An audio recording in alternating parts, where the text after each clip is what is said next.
ऐसा बोल रहा है। देखिए, सदन में गाली देने वाले व्यक्ति को रिवार्ड किया गया, उनको टिकट दिया गया और टिकट पाते ही उन्होंने 2 महिला नेताओं को गाली दी। आप अगर हमसे लड़ना चाहेंगे तो स्वागत है, मैं तो लड़ूंगा आपसे। आप अगर हमारे नेता को गाली देंगे, नारे लगाएंगे, अपमानित करेंगे तो मैं वहां पे कोई माला जपने थोड़ी। देखो, ऐसा सेलेक्टिव क्वेश्चन नहीं पूछना चाहिए। जहां कहीं भी ईवीएम में गड़बड़ी मिले इसकी शिकायत करेंगे। अगर केजरीवाल को देके देखिए, फिर आप देखिए सर्विसेज हमें पूरी तरीके से दे दीजिए। आप देखिए कितनी नौकरियां पक्की सरकार। अब मोदी जी की कटोरा योजना है कुछ दिन बाद देश के युवाओं को भीख मांगने के लिए। नमस्कार, मैं राकेश मोहन सिंह और आप जुड़ चुके हैं हमारे खास कार्यक्रम के साथ। दर्शकों, दिल्ली में चुनावी सरगर्मी चरम पर है। आरोप प्रत्यारोप का दौर जारी है, वादों की बौछार है तो आरोपों की भरमार है। इस बार क्या आम आदमी पार्टी जीत की हैट्रिक लगा पाएगी? आम आदमी पार्टी के वादों पर जनता कितना एतबार कर पा रही है, या आम आदमी पार्टी को इस बार निराशा हाथ लग सकती है, या कुछ सीटें कम हो जाएंगी, या भाजपा पर ज्यादा एतबार जताएगी? तमाम तरह के प्रश्न हैं। इन्हीं प्रश्नों के जवाब देने के लिए हमारे साथ आम आदमी पार्टी के वरिष्ठ नेता, राज्यसभा सांसद माननीय संजय सिंह जी जुड़ गए। सर, आपका बहुत बहुत स्वागत है हमारे खास कार्यक्रम में। सर, आज दिन भर आप बोले हैं, गला कैसा है? सबसे पहले सर, हर दल में हर नेता की एक चुनावी जिम्मेवारी तय होती है। हम लोग देखते हैं कि आप आम आदमी पार्टी में हर फ्रंट पर है। मुद्दा चाहे कोई सा भी हो, संजय सिंह प्रेस वार्ता करेंगे, आंदोलन में जाएंगे, मीडिया को लेकर जाएंगे, इलेक्शन कमीशन जाएंगे। मतलब हम बात संजय सिंह की कोई एक तरीके से चुनावी जिम्मेवारी तय नहीं है, या सर्वे सर्वा है, या पार्टी में वो व्यक्ति हैं जो संजय सिंह कह देंगे उसके बाहर की बात नहीं होगी। नहीं, देखिए, मैं अपने आप को एक कार्यकर्ता समझता हूँ और मुझे लगता है कि एक कार्यकर्ता की हैसियत से जब पार्टी चुनाव में है तो आपको जो भी काम दिया जाए वो काम आपको करना है। अगर मीडिया में जाके पार्टी का पक्ष रखना है तो वो भी कीजिए, अगर सड़क पे आंदोलन करना है तो वो भी कीजिए, अगर अधिकारियों से, चुनाव आयोग से बातचीत करना है तो वो भी कीजिए, चुनाव में रैली सभा करना है, प्रचार करना है, गली गली में जाके पदयात्रा करना है वो भी कीजिए। तो कार्यकर्ता के तौर पे आपकी जिम्मेदारी ये होती है कि चुनाव हमारी पार्टी इस लड़ाई में कैसे जीते, और उसके लिए जो भी जिम्मेदारी दी जाती वो करता हूँ। इसमें मैं समझता हूँ कि यही आम आदमी पार्टी की खूबसूरती है कि यहाँ पर लोग इस बात का इंतजार नहीं करते कि हमको ये जिम्मेवारी घोषित की जाएगी तभी हम ये काम करें। सर, चुनाव तो मतदान और मतगणना दोनों की तारीखों का ऐलान हो गया है। एक प्रश्न है कि आम आदमी पार्टी के कई नेताओं ने बोला कि अब हम चुनाव नहीं लड़ेंगे। कई लोगों ने राजनीतिक संन्यास ले लिया और कई लोगों के टिकट कट गए। क्या सर एंटी इनकम्बेंसी का डर था, या एक सर्वे हुआ जिसमें ये बात निकल के आई कि कई विधायक जनता से डिस्कनेक्ट हो गए थे या जनता की उम्मीदों पर खरे नहीं उतरे? आखिर क्या कारण रहे? पार्टी का अंदरूनी मामला है जिसको हम लोग कैमरे पे डिस्कस करना उचित नहीं समझते। हर पार्टी अपने हिसाब से चुनाव में निर्णय लेती है, टिकट देना है नहीं देना है वो अपने हिसाब से पीएसी पार्टी की जो है वो तय करती है, केजरीवाल साहब तय करते हैं।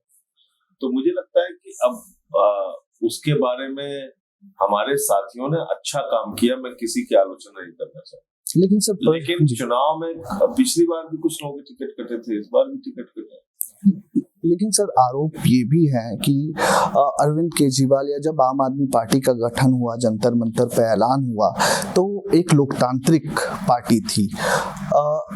अरविंद केजरीवाल जी ने जिस तरीके से बोला कि सारा वोट अरविंद केजरीवाल जी को देकर देना है, क्या सर बाकी दलों की तरह आम आदमी पार्टी भी व्यक्ति केंद्रित हो गई है? जैसे आज हम भाजपा के लिए आरोप लगते हैं कि सिर्फ मोदी जी, क्या आम आदमी पार्टी भी उसी तरफ चल पड़ी है, व्यक्ति केंद्रित? देखिए, व्यक्ति केंद्रित राजनीति इसको मत कहिए। एक व्यक्ति को आपने जिम्मेदारी दी मुख्यमंत्री के तौर पे, तो उसने दिल्ली के जनता के लिए काम क्या किया? इसका मूल्यांकन होना चाहिए। अगर काम अच्छे किए, बिजली फ्री दिया, पानी फ्री दिया, शिक्षा फ्री दिया, इलाज फ्री दिया, बुजुर्गों की तीर्थ यात्रा फ्री कराई, माताओं बहनों के लिए बस की यात्रा फ्री की, इतने सारे काम किए, तो उनके चेहरे पे ही चुनाव लड़ा जाएगा। लेकिन सर बीजेपी भी मोदी जी के नाम पर चुनाव लड़ती है, तो विपक्ष पूछता है कि मोदी जी के कार्यों का मूल्यांकन होना चाहिए, उनके भी कार्यों का मूल्यांकन होना चाहिए। मोदी जी ने जो वादे किए उसको पूरा कितना किया, केजरीवाल जी ने जो वादे किए उसको, राजनीति तो इसी पे है ना। अगर आप पॉलिटिक्स में है तो सरकार बना के आप जनता के लिए क्या काम करेंगे ये आप बताते हैं चुनाव के पहले, और चुनाव के बाद आप उन वादों पे कितना खरे उतरे, कितने वादे पूरे किए, कितने नहीं पूरे किए। मेरे हिसाब से तो राजनीति इस पे होनी चाहिए। लेकिन दुर्भाग्य से क्या है कि जिन लोगों को काम नहीं करना है उनको जाति, धर्म, झगड़े, लड़ाई, फसाद, इस पे राजनीति करनी है। तो भारतीय जनता पार्टी तो भारतीय झगड़ा पार्टी में तब्दील हो चुकी है। सर आपने वादों का जिक्र किया और उनके नेताओं की भाषा आप सुनिए जी, प्रधानमंत्री से लेके मुख्यमंत्री तक और उनके कार्यकर्ता, सांसद अब किस तरह की भाषा बोल रहे हैं। देखिए, सदन में गाली देने वाले व्यक्ति को रिवार्ड किया गया, उनको टिकट दिया गया, और टिकट पाते ही उन्होंने 2 महिला नेताओं को गाली दी जी, एक प्रियंका गांधी जी को और दूसरा आतिशी जी को। तो मुझे लगता है, और वो भी आतिशी जी को जो गाली दी वो प्रधानमंत्री के मंच से दी जी। ये बातें ऊपर से चलती है। जब बीजेपी के लोग देख रहे हैं कि हमारा प्रधानमंत्री खुद ही मुजरा जैसी भाषा का इस्तेमाल करता है, 50 करोड़ की गर्लफ्रेंड बोलता है, कांग्रेस की विधवा बोलता है, तो वही भाषा नीचे के लोग सीखेंगे। सर आपने वादों का जिक्र किया, ये आप ही की पार्टी का मैनिफेस्टो है और पूर्वांचल की अस्मिता की जंग है। आज अरविंद केजरीवाल जी के घर के पास मार्च भी निकाला गया बीजेपी का। सर आपने एक वादा किया था, मैं उसके बारे में आपसे पूछना चाहूंगा कि नहीं सर, जमुना की सफाई नहीं, आपके मैनिफेस्टो का पॉइंट नंबर 22 है भोजपुरी के लिए मान्यता। हम भोजपुरी भाषा को भारत के संविधान की 8वीं अनुसूची में शामिल करने के लिए केंद्र सरकार पर दबाव बनाएंगे। सर बनाया आपने दबाव? ऐसा है कि हमने दिल्ली के अंदर जितनी भी भाषा की एकेडमी है, मैं समझता हूँ इससे पहले तमाम सरकारें आई और गई, चाहे वो पूर्वांचल के लोगों का हो, भोजपुरी भाषा का हो, मैथिली भाषा का हो, तमिल भाषा का हो, सारी भाषाओं के लिए अधिकतम काम किया है, उनके कल्चर के लिए, उनकी संस्कृति के लिए। और मुझे अपनी ओर से ये बताने में भी अजीब लग रहा है कि मैं आपको बताऊं कि पार्लियामेंट में देश की सरकार के ऊपर हमने कब कब क्या क्या कहा और क्या क्या बोला। ये तो सर्वविदित है, सब जानते हैं। आज पार्लियामेंट के अंदर, सदन के अंदर अगर आपको चंद लोग नजर आते होंगे अलग अलग विषयों पे बोलने वाले, तो शायद उनमें से आम आदमी पार्टी के भी कुछ लोग नजर आते होंगे, जिसके कारण सस्पेंड भी होते होंगे। मैं तो 11 महीने सस्पेंड रहा मणिपुर के मुद्दे पे। मणिपुर कोई सामान्य मुद्दा नहीं था, लेकिन उस पे मैंने सवाल उठाया तो मुझे 11 महीने तक सस्पेंड।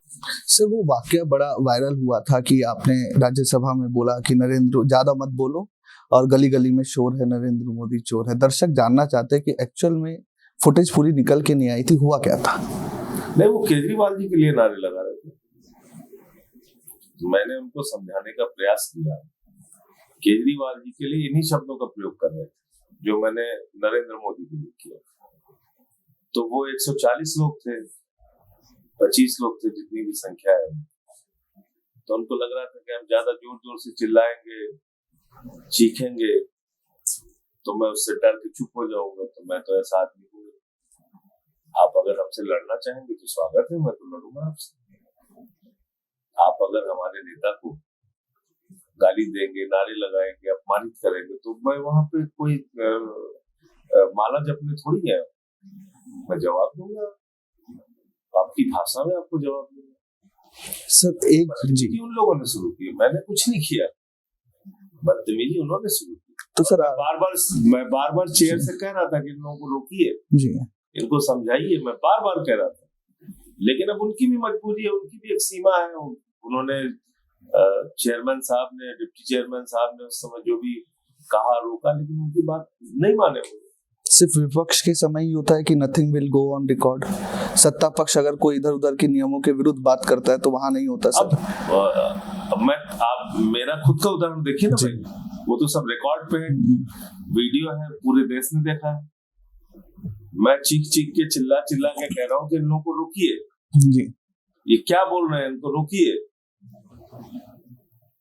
नहीं रोका गया, वो लोग बोलते रहे। तब जो बोलते रहे तो मैंने भी बोला जी, लेकिन आपका बोला हुआ ज्यादा वायरल हो गया सर। अब वायरल हो गए, लोग शायद सुनना पसंद करते हैं, अब उसके लिए मैं तो जिम्मेदार नहीं। सर, एक देश एक चुनाव समिति के आप सदस्य हैं, परेशानी क्या है सर? सरकार कह रही है कि संसाधनों पर बोझ कम होगा। कैसे कम होगा? 5 ट्रिलियन इकोनॉमी की तरफ हम जाएंगे। कैसे कम होगा? आपने अमेंडमेंट पढ़े हैं? वो बिल की अमेंडमेंट जो है वो पढ़ी है? क्या है उसमें लिखा हुआ है कि अगर बाय इलेक्शन होगा, अगर मान लीजिए एक सरकार 5 साल के लिए बनी और वो सरकार 2 साल में गिर जाती है, बहुमत नहीं है, सरकार गिर गई, तो जो अगला चुनाव होगा वो 3 साल के लिए होगा। और मान लीजिए वो 3 साल के लिए चुनाव हुआ, 1 साल में फिर गिर गई, तो फिर जो अगला चुनाव होगा वो 2 साल के लिए होगा। और मान लीजिए जो 2 साल के लिए चुनाव हुआ वो 1 साल में फिर गिर गई, तो फिर जो अगला चुनाव होगा वो 1 साल के लिए होगा। ये चाहते हैं, इससे पैसे कम होंगे देश में, चुनाव में खर्च कम होंगे। पढ़ा है अमेंडमेंट आप? एक देश एक चुनाव एक खतरनाक अमेंडमेंट है और उसके जरिए देश की चुनाव प्रणाली को बर्बाद करने की योजना। यहाँ क्या लिखा हुआ है कि एक चुनाव होगा 5 साल के लिए, और अगर वो सरकार गिर गई, अपना कार्यकाल पूरा नहीं कर पाई, तो अगला चुनाव बचे हुए कार्यकाल के लिए होगा।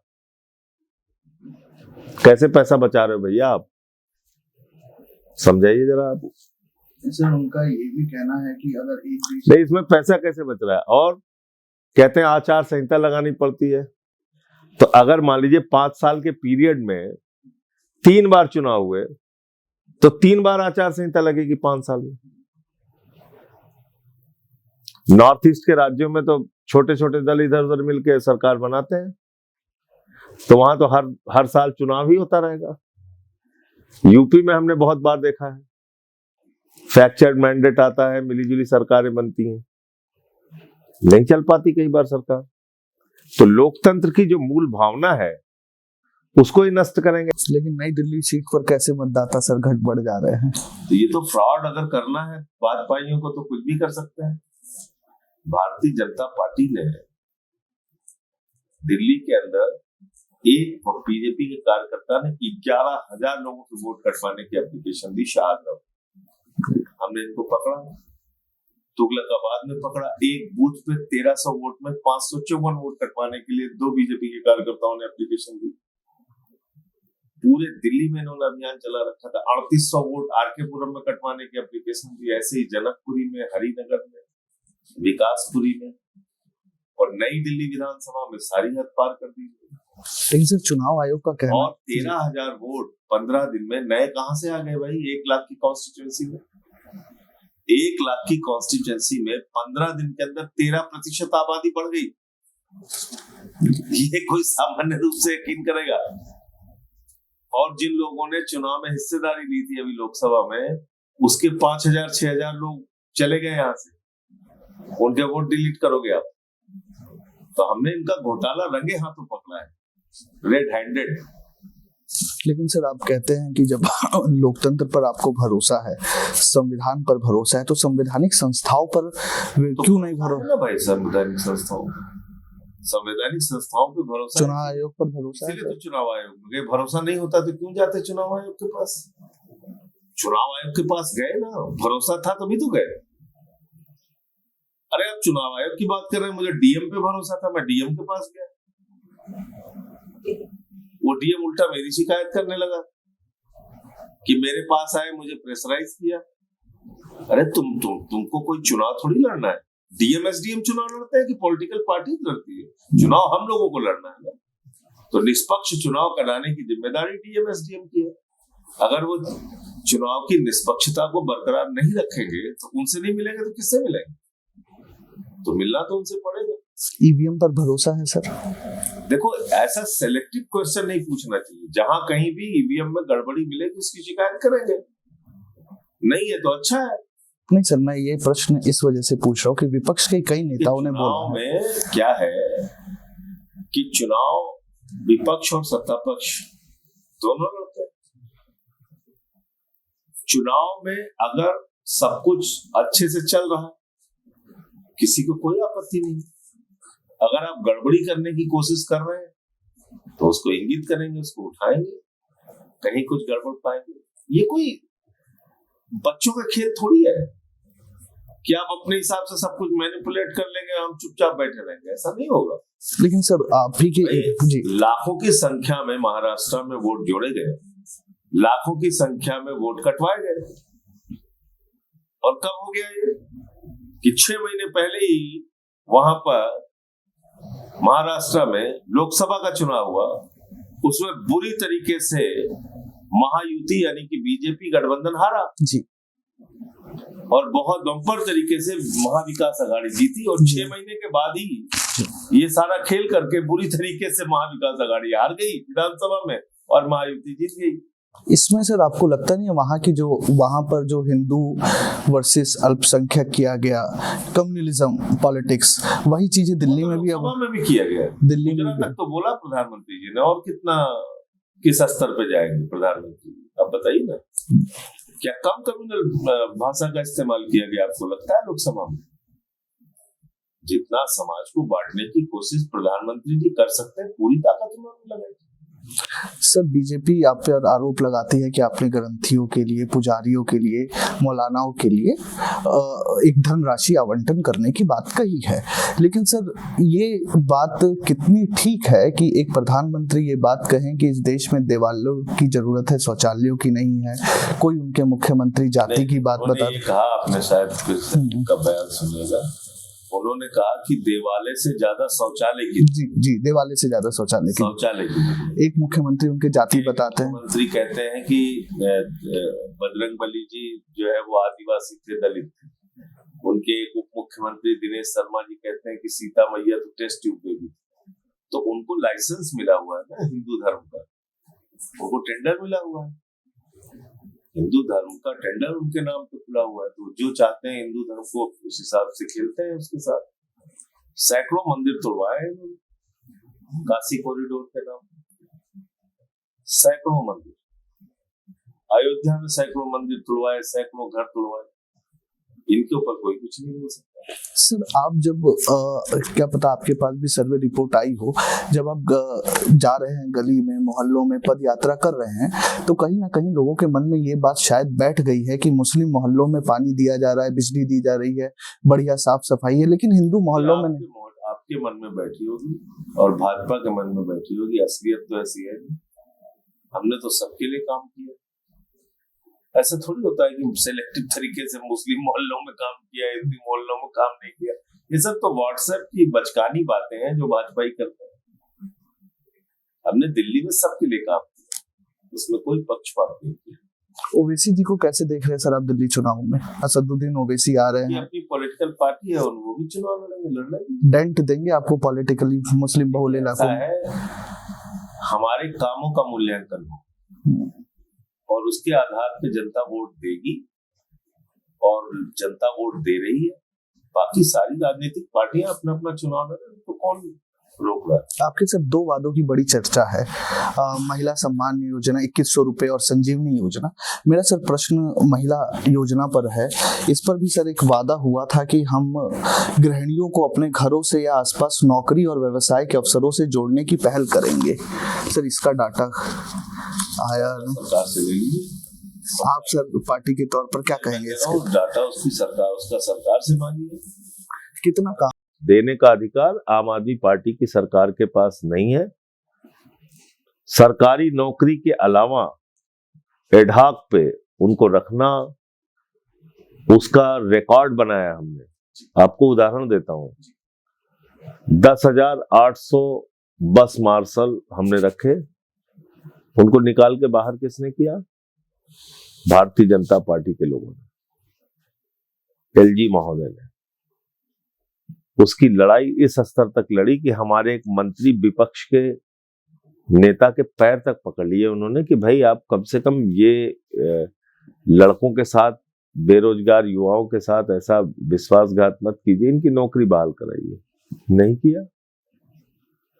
तो जो हमारे हाथ में है, वो चाहे गेस्ट टीचर्स हों, चाहे आंगनबाड़ी वर्कर हों, चाहे ये बस मार्शल हों, जो हम एडहॉक पे जिनको जहां रख सकते थे हमने रखा। पक्की सरकारी नौकरी देने का अधिकार 5 जजों ने हमको दिया था और वो 8 दिन में छीन लिया गया हमसे। यही कारण है कि सर दिल्ली सबऑर्डिनेट बोर्ड में आप लोग नौकरियां नहीं निकाल रहे। अगर केजरीवाल को देके देखिए, फिर आप देखिए सर्विसेज हमें पूरी तरीके से दे दीजिए, आप देखिए कितनी नौकरियां हम पक्की सरकारी नौकरियां देंगे। पंजाब उदाहरण है ना जी, 50,000 सरकारी नौकरियां दी है वहां भगवंत मान जी की सरकार ने, फुल स्टेट। मोदी जी से पूछिए कितनी नौकरियां दी उन्होंने 11 साल में। सर चर्चा बहुत चल रही है, हमने आपको भी देखा, शीश महल वर्सेस राजमहल। सर मैं उस बात पर नहीं जाऊंगा कि किसके घर में क्या है, लेकिन सर अगर हम दिल्ली में घूमते हैं तो दया बस्ती चले जाइए, सुल्तानपुरी चले जाइए, शकूर बस्ती चले जाइए, परिस्थिति सुंदर नगरी चले जाइए, परिस्थितियां ऐसी हैं कि सर कॉमन टॉयलेट्स में लोग जा रहे हैं, उन टॉयलेट्स की सफाई नहीं हो पा रही है। और सर हम लोग राजनेताओं के घरों की बात हो रही है, लेकिन उनको बेहतर सुविधा कैसे दी जाएगी? जिंदगी में सुधार करने के लिए कौन काम कर रहा है? उनको बिजली फ्री देना, उनको पानी फ्री देना, उनको शिक्षा फ्री देना, उनको इलाज फ्री देना, उनके लिए माताओं बहनों के लिए बस की फ्री यात्रा देना, उनके लिए बुजुर्गों की तीर्थ यात्रा कराना कौन कर रहा है? आम आदमी पार्टी की सरकार कर रही। मोहल्ला क्लिनिक बना के दवाएं मुफ्त में देना, 200 तरह की जांच मुफ्त कराना, अल्ट्रासाउंड मुफ्त कराना, ये कौन कर रहा है? या 2100 रुपए की महिला सम्मान राशि लागू करने की हमारी घोषणा, या संजीवनी स्कीम जिसमें बुजुर्गों के लिए हमने 60 साल के ऊपर के बुजुर्गों के लिए हमने फ्री इलाज की व्यवस्था करने की बात की हुई, तो ये कौन कर रहा है? फरिश्ते स्कीम किसने लागू की? हम कर रहे हैं। लेकिन सर दिल्ली आज की तारीख में प्रति व्यक्ति आय के मामले में नंबर 1 राज्य है, आपको पता है ना? लेकिन इसी भारत के रुपए की कीमत लगातार गिर रही है जी। प्रधानमंत्री जी के नेतृत्व में, जो कहते थे रुपया गिरता है तो भारत का सम्मान गिरता है, गौरव गिरता है। अब नहीं गौरव गिरता है, अब नहीं सम्मान गिरता है। लेकिन सर दिल्ली में बेरोजगारी भी बढ़ती जा रही है युवाओं के बीच। देखिए, हमने अपनी तरफ से जितना भी किया, रोजगार देने से लेके और लोगों की जिंदगी में सुधार करने का जितना भी हमसे काम हो सकता था हमने किया। जो चीजें हमारे अधिकार में हमने काम किया, बिजली फ्री दिया, पानी फ्री दिया, शिक्षा फ्री दिया, इलाज फ्री दिया, जो हमारे अधिकार में हमने किया बेहतरीन तरीके से, और मुनाफे का बजट दिया। सर कैट की रिपोर्ट पटल हुई नहीं हुई है कि चर्चा का विषय है। एनजीटी की एक रिपोर्ट आई सर, और एनजीटी की रिपोर्ट में ये दावा किया गया राजनिवास के सूत्रों के हवाले से, ये खबरें छपी अखबारों में, और उसमें ये दावा किया गया कि सर जो 6 फ्लैग स्टाफ रोड है, किसी भी उसमें किए किसी भी परिवर्धन या परिवर्तन के लिए किसी तरह की योजना की स्वीकृति नहीं दी गई थी, जो जवाबदेही और कानून के शासन के पालन के प्रति गंभीर सवाल खड़े करता है। में क्या हुआ था? प्रधानमंत्री के जो आवास बना है, वो तो सिर्फ पुराना आवास है, 84 से चला आ रहा है। अभी जो बन रहा है जी नया जी, वहाँ क्या हुआ? किसकी परमिशन मिली? हजारों पेड़ काटने से लेकर सारा कुछ करने तक के लिए, बताइए। तो इसलिए ये सब खबरें कहाँ से मिली, कहाँ से आई, मुझे नहीं मालूम। नहीं सर, परसों के अखबारों में छपी है हेडलाइन के साथ। सेलेक्टिव तरीके से टारगेट करके काम करना आसान होता है, और किसी आदमी के काम का मूल्यांकन करना वो थोड़ा कठिन काम। अगर आप मुख्यमंत्रियों के आवास पे बात करेंगे जगन मोहन रेड्डी ने वाइजैक में 500 करोड़ का मकान बनवाया। 114 करोड़ रुपए 117 करोड़ रुपए स्वीकृत किया था 2014 में रमन सिंह जी ने, छत्तीसगढ़ के मुख्यमंत्री ने। आप देश भर के मुख्यमंत्रियों के घर का मूल्यांकन कीजिए, हम बहस करने के लिए तैयार हैं। जब हम गए सोने का टॉयलेट खोजने और स्विमिंग पूल खोजने और मिनी बार खोजने, हमें जाने नहीं दिया, कह रहे नहीं जाने देंगे। फिर हमने कहा चलो राजमहल देख लेते हैं, वहां भी कह दिया नहीं जाने देंगे, 3-3 लेयर की पुलिस लगा। सर वहां तो आपको घुसने देते भी नहीं सर। काहे? प्रधानमंत्री आवास कोई है। हम डकैत हैं? आप पर्सनली उच्च सदन के सदस्य हैं, बुलाते दिखाते घर, इसमें क्या दिक्कत है? ये क्यों नहीं घुसने देते? क्या है ऐसा? क्या छिपा रहे हो? क्यों कालीने नहीं दिखा रहे हैं? क्यों झूमर नहीं दिखा रहे? क्यों उनकी घड़ियां हम नहीं देख सकते? क्यों उनके चश्मे हम नहीं देख सकते, पेन नहीं देख सकते, उनके सूट नहीं देख सकते? 35 साल तक भिक्षा मांग के हमारे प्रधानमंत्री जी ने अपना जीवन बिताया है, अवतार है भगवान के। तो आप बताइए, इतने बड़े राजमहल में रह रहे हैं, उसकी वो जनता 8,400 करोड़ के जहाज में चलते हैं, 12-12 करोड़ की 6 गाड़ियां हैं उनके काफिले में। तो वो सब जनता को नहीं देखना चाहिए? वो टैक्स पेयर्स का पैसा नहीं है? इससे फिर तो जनता ये भी पूछेगी 150 करोड़ रुपए का 150 करोड़ रुपए का ऑफिस उन्होंने 2013 में बनाया जी। क्या कह रहे थे जनता? सर आपने जिक्र किया 8400 करोड़ के हेलीकॉप्टर के तमाम चीजों का, तो फिर सर वही पुरानी बात आ जाएगी। जनता या लोग तो ये भी पूछ रहे हैं कि अरविंद केजरीवाल जी नीली वैगनार में चलते थे, घर नहीं लेने की बात करते थे, और आज उन्हें लुटियंस दिल्ली छोड़ने का मन नहीं कर रहा। और मोदी जी ने कहा था कि हम 8,500 करोड़ के जहाज में चलेंगे। मोदी जी जब भिक्षा मांग रहे थे 35 साल तक, तो उन्होंने ये कहा था कि हम 8,400 करोड़ रुपए की, अरे वो तो कम से कम इनकम टैक्स कमिश्नर थे। और हमारे प्रधानमंत्री जी ने और भारतीय जनता पार्टी ने ये बताया था कि हमारे जितने मुख्यमंत्री होंगे, प्रधानमंत्री होंगे, हमको सब कुछ, सारी चीजों की छूट है। अब आप अपने कार्यक्रम में ही देख लीजिए, आपने 30 मिनट की बातचीत में घर पे कितनी चर्चा की, लेकिन आपको ये नहीं पता है कि किस मुख्यमंत्री के आवास में कितना खर्च हुआ। सिर्फ आपको अरविंद केजरीवाल का पता है। नहीं सर जी, ये आपको दोष नहीं दे रहा हूँ। क्यों है ऐसा? क्योंकि सबसे ज्यादा चर्चा भारतीय जनता पार्टी इसको लेके फैलाती है, अपने चोरी की चर्चा नहीं करते। अब मुद्दा ही नहीं दे रहे। अडानी जी, कोयला अडानी का, गैस अडानी की, बिजली अडानी का, पानी अडानी का, एयरपोर्ट अडानी का, पोर्ट अडानी का, लाखों करोड़ रुपए का बैंक का लोन अडानी का। सारे देश की संपत्ति अपने दोस्त को लुटा दे रहे प्रधानमंत्री, उस पर कोई बात करने के लिए तैयार नहीं। सर अडानी ग्रुप पंजाब में इन्वेस्टमेंट करेगा तो सर इन्वेस्टमेंट तो सभी को चाहिए, रोजगार तो सभी को चाहिए। इन्वेस्टमेंट कर रहे हैं वो, आपको पता है क्या इन्वेस्टमेंट कर रहे हैं? वो एयरपोर्ट्स बना रहे हैं, पोर्ट्स बना रहे हैं। अच्छा, एयरपोर्ट उन्होंने बनाया? ये लखनऊ का एयरपोर्ट जो अडानी को मिला है, ये अडानी ने बनाया? सर रखरखाव के लिए उनको टेंडर दिया गया है। हाँ, तो रखरखाव ऐसे आपको बना दिया जाए तो आप तो 3 लाख करोड़ के आदमी हो जाएंगे। भाई मोदी जी आप पे क्यों नहीं मेहरबान हो रहे? 1,000-2,000 करोड़ का एयरपोर्ट बना के आपको दे दे चलाने के लिए, आप भी करोड़पति हो जाएंगे, अरबपति हो जाएंगे। सरकार का कितना शानदार बिजनेस है कि कोयला है सरकार का, औने पौने दामों में दिया जा रहा है अडानी को। ठीक है, विदेशों से कोयला, उसकी जो खदानें हैं वहां से आती हैं, वहां से कोयला जो आता है उसको भारत के राज्यों को मजबूर किया जाता है कि आप महंगा कोयला खरीदिए। देश के चंद पूंजीपतियों का 15 लाख करोड़ रुपए माफ कर दिया गया। 15 लाख करोड़ रुपए। किसानों को भी 2,000 रुपए दे ही रही है सर मोदी सरकार। नहीं तो मोदी सरकार दे रही है तो उसको जरा आंकड़ा निकालिए, पेन है आपके पास? 15 लाख करोड़ रुपए लिख के दिखाइए, 15 लाख करोड़ रुपए लिख के दिखाइए ना।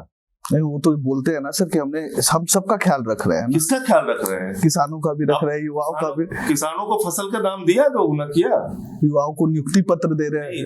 नियुक्ति पत्र देने से क्या हो गया? कितनी नौकरी दिया है? 22 करोड़ कहा था देने को, आपके पास होगा आंकड़ा। 45 वर्षों में हिंदुस्तान में सबसे ज्यादा बेरोजगारी है इस समय। अग्निवीर योजना से आप संतुष्ट हैं? 17 साल में एक नौजवान जब सेना में भर्ती होगा, 21 साल में रिटायर हो जाएगा, बाप नौकरी करता रहेगा, बेटा रिटायर होके आ जाएगा। ये नौकरी देने की योजना है प्रधानमंत्री जी की। भारत की सीमाओं पर सुरक्षा करने वाले जवान के साथ आप खिलवाड़ कर रहे हैं। लेकिन सर लोग कहते हैं कि फौज में 50 डिग्री टेम्परेचर, वार में तो 5 साल के अनुभवी जवानों को लगाया जाता है, आप तो 4 साल में ही रिटायर कर देते। आप भारत की सेना को कमजोर नहीं कर रहे। लेकिन सर फौज में तो लोग कहते हैं वतन के लिए जाना चाहिए, वेतन के लिए नहीं तो वतन के लिए क्यों नहीं जैसा को भेजते हैं?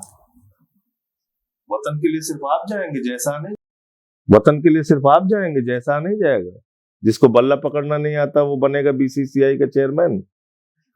वतन के लिए भाजपा के कितने सांसद के लड़के गए?